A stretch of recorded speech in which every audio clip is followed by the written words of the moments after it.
សូបានស្រោបស្រង់មាឆិនមិនស្កប់ចិនឡាលំជ្រៃជ្រួតជ្រាបទុនទៀបសូរិយាសូមយកកាយសាក្រាលក្រោមរុក្ខាស្ដាប់លេងជីវិតរូបបងខ្វាំងភ្នែករាប់បែកទៀតចូលអើយទៀតចូលជួបកែបនដូលការទល់ដងទៅលើម៉ែជួងចិនលោកកៃលវិញចត់ខ្លាយជាថែមឆ្អិតទឹកមុនអមរិទ្ធរៀងផ្ដិតជូនស្រីក្នុងរាត្រីកាលអោក្តី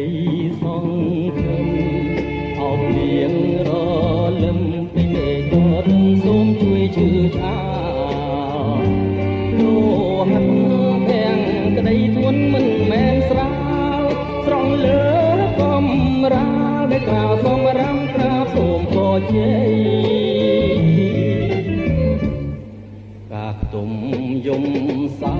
កបោកខ្លួនក្នុងបឹងអើយក្នុងបឹងអង្គបរំពឹងញ៉ាពីងតាមជ្រឹងហាជ្រែករាត្រីប្រាំប្រោះណាចិនដាប្រណីដល់យកកាព្រៃទៅដាំទៀតបីក្នុងមានសួរ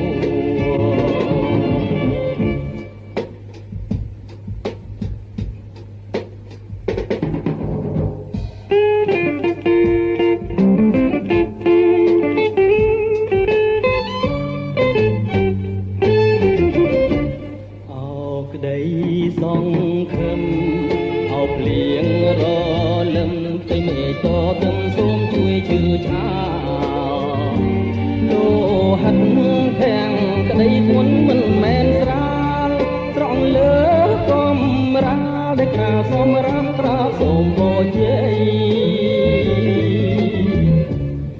កាកទុំយំសោ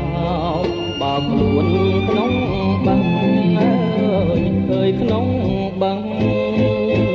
អង្គវរំពឹងយ៉ាពីងតាមជ្រឹងហាជ្រែករាត្រីទៅប្រាំប្រណាចិនដាប្រណីដល់យកកាព្រៃទៅដាក់ជាថ្មីក្នុង